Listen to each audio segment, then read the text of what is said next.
Porque esse é o propósito de sermos seus discípulos. Senão, o que seria? O que significado teria sermos seus discípulos? O discípulo está para ser como o seu mestre. Esse é o propósito do discipulado, vamos colocar assim entre aspas, de sermos seus discípulos. Então, todos nós somos seus discípulos. Todos somos discípulos do Senhor. Se não somos chamados pelo Senhor, todos fomos chamados a sermos seus discípulos. Claro, o Senhor tem discípulos bons e discípulos mais lentos, que vão mais devagar, mas todos somos seus discípulos. E o propósito dele é nos fazer semelhantes a ele. E por isso nós temos o sermão do Então, monte. senhores, aí é outra coisa super interessante, né? Eu sempre, primeiro que eu nasci de novo aos 19 anos, mas eu não tinha discernimento, é como um nenê, né? Não tem discernimento daquelas coisas no começo, né? Usa fralda, enfim, não sabe que precisa se alimentar, enfim. Depois vai tendo discernimento, vai amadurecendo, como já falamos. E, portanto, a mente do nenê está sendo transformada, né? E seria a imagem e semelhança dos pais, que é a mesma coisa que acontece com o Filho de Deus com relação ao Pai Celestial.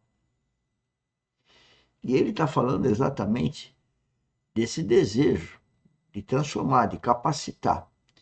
Agora eu vou colocar, eu falei entre pai e filho, eu falei entre Pai Celestial e o Filho novo nascido, e vou falar agora entre eu, como instrutor, como líder, com as pessoas que trabalharam comigo. Eu sempre tive, no entanto que eu dei aula no Mackenzie, 25 anos nessa disciplina que eu acabei me formando, engenharia civil geotécnica. E eu sempre tive vontade de ensinar, ministrar. Agora eu reconheço que isso veio de Deus, esse desejo de passar o conhecimento. E isso não é uma prática. As pessoas geralmente, quando entram na área empresarial, elas acabam escondendo o aprendizado, né? Elas começam a achar que aquilo lá ela não pode ensinar para o outro. Tem muita gente que pensa assim. E é exatamente o contrário do sistema do cristianismo e do que estamos falando aqui. Transformação da mente, o desejo de transformar a nossa mente e prestar um serviço para o outro, para que o outro aprenda. E a minha vida veio até agora com esse anseio, com essa expectativa. E isso agora, há poucos dias atrás, um mês, me gerou um problema muito sério de saúde, que foi começar a ter tonturas. E uma delas me levou, vamos dizer, a nocaute, né? Que houve um desmaio. Bom, mas isso foi ótimo, porque faz parte da transformação da minha mente. Eu percebi então que, apesar desse desejo bacana de ensinar que eu aprendi, e o que eu aprendi é bom dizer através da vida prática, através dos professores que eu tive e principalmente através do Espírito Santo. Tudo isso me levou a 35 anos, que eu digo que é de sucesso não por causa de dinheiro, é sucesso por conta de edificar Cristo em mim. Que pese que o mundo não reconhece isso. Ora, o mundo também não reconhece Cristo, fala de Cristo, mas não vive Cristo. Então, Cristo em nós não é um palavrório, não é uma questão de efeito. Cristo em nós é um desejo que tem um cristão verdadeiro de permitir que o Espírito Santo edifique Cristo nele, que ele resplandeça cada vez mais e mais Cristo, que seja como fala a Bíblia, um rio de águas vivas, que é Cristo através daquele irmão, né? E para que o outro, ao perceber isso, e isso só se percebe com o Espírito Santo, com amor, se eu tiver admiração pelo outro. Então, mas o que acontece com o mundo? Que o mundo não admira nada que venha de Cristo. Ao contrário, ataca o cristão. Porque o inimigo é o rei das trevas. O mundo jaz no maligno. Então, o que acontece com o mundo? Quer seja os filhos, quer seja o cônjuge, os amigos próximos, só vão atacar aquele que está se destacando espiritualmente para não admirá-lo. E eu escuto das pessoas assim, nos últimos meses ou anos, não querem trabalhar comigo. É lógico que isso é espiritual, as pessoas são maravilhosas.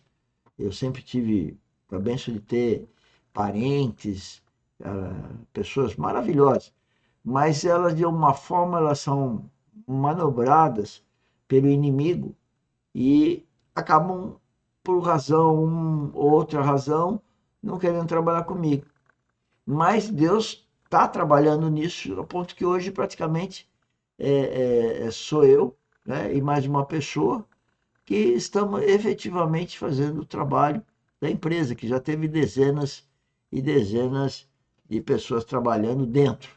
Agora elas estão todas fora, quer dizer, a empresa virou praticamente 2 pessoas, 3 pessoas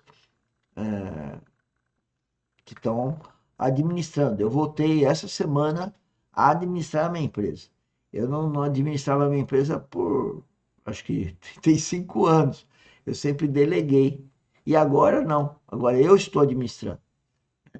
E é muito interessante, é uma transformação da mente que eu estou aqui testemunhando.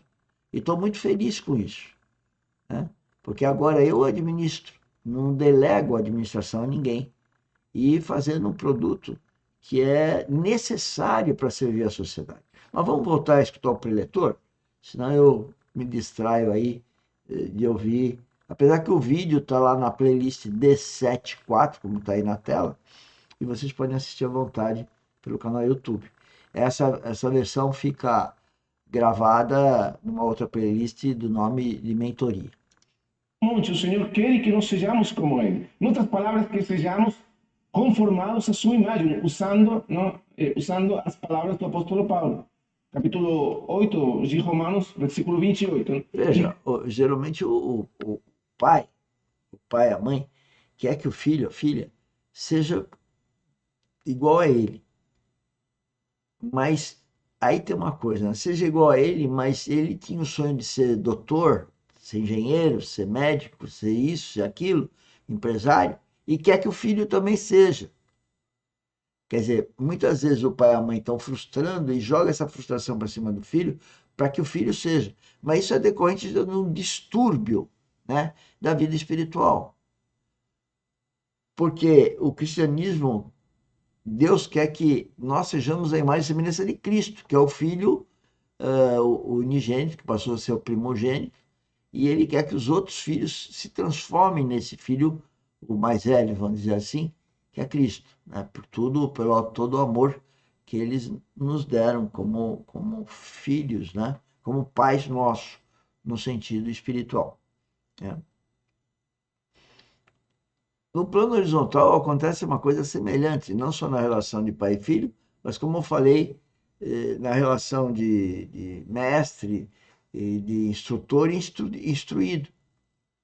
Isso tudo vem da mente de Deus. E esse é o desejo, que seja igual a uma referência que é a suprema, que é Cristo. Então, no plano horizontal, nós estamos falando com o pai, que tem um certo nível, quer que o filho dê continuidade. E no caso da minha família, dos meus filhos, o inimigo ataca meus filhos de tal forma que eles não querem saber nada de administrar os bens que Deus me deu.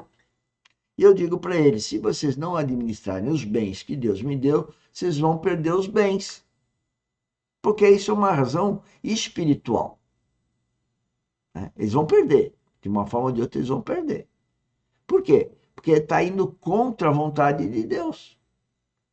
Não é só porque carnalmente é meu filho, não, ele tem que administrar as coisas que, através da minha pessoa como pai, passou para os filhos administrar. Eles não querem.